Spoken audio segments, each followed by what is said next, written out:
Hello guys welcome back to my channel. अनेक दिन पर आबार भिडियो এনেছি তাই আজকের ভিডিওটা অনেকটা লেন্দি হতে চলেছে আর যারা যারা এখনো বারাসাতে ঠাকুর দেখোনি তাদের জন্য অনেক হেল্পফুল হতে চলেছে। ভিড় ঠেলে বারাসাত নেমে 5 নম্বর রেলগেট থেকে বেরিয়ে কিছুটা হাঁটার পরে ইউনাইটেড অ্যাসোসিয়েশন ছিল। এটা ছোটর মধ্যে প্যান্ডেলটা খুবই সুন্দর। তারপর এর পাশেই ছিল পাইনিয়ার পার্ক যেখানে করেছিল মাইশের প্যালেস। যদিও আমি ভিডিও করতে একদমই ভুলে গিয়েছিলাম, খুবই সুন্দর লাগছিল, প্রতিমাটাও খুবই সুন্দর। সেখান থেকে বেরিয়ে কিছুটা হাঁটা পথে এগিয়ে গিয়েছিলাম নবপল্লী অ্যাসোসিয়েশন যেখানে করেছিল বৃন্দাবনের চন্দ্রোদয় মন্দির। খুবই সুন্দর হয়েছিল, প্রতিমাটা অসাধারণ।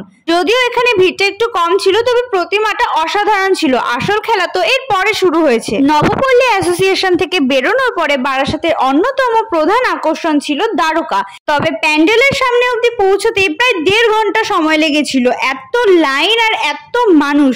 তবে একটা কথা ঠিকই যে হাজার হাজার মানুষের ভিড় ঠেলে শরীর খারাপ করে প্যান্ডেলের সামনে অবধি পৌঁছানোর পরে মনটা খুবই খুশি হয়ে যাবে। সারা রাস্তা হাজার হাজার মানুষের ভিড় ঠেলে প্যান্ডেলের সামনে এলেই কিন্তু শেষ নয়, প্যান্ডেলের ভেতরে ঢুকতে গেলে আবার 7-8টা লাইন পেরিয়ে তবে প্যান্ডেলের ভেতরে ঢুকতে হবে।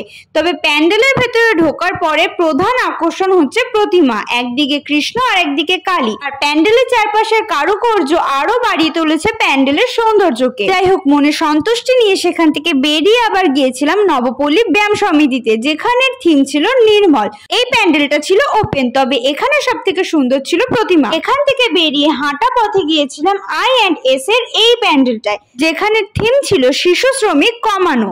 অল ওভার সুন্দর হয়েছে প্যান্ডেলটা, তবে বাচ্চা কাচ্চারা বেশি মজা পাবে কারণ এর চারপাশে অনেক পুতুল ছিল আর থিম অনুযায়ী এখানকার মাতৃ প্রতিমাটা একটু অন্যরকম। এখান থেকে বেরিয়ে একটু ঘুগনি আর ক্যাম্পা খেয়ে হাঁটা পথে আরেকটা প্যান্ডেলে ঢুকে তারপরে বাড়ির দিকে রওনা হলাম। ফেরার পথে দুটো আইসক্রিমও খেয়েছিলাম। যাই হোক, তোমাদের জন্য একটা বড় ব্লগ আসছে, ততক্ষণে সাবস্ক্রাইব করে দিও। দেখা হচ্ছে নেক্সট কোনো ভিডিওতে। বাই।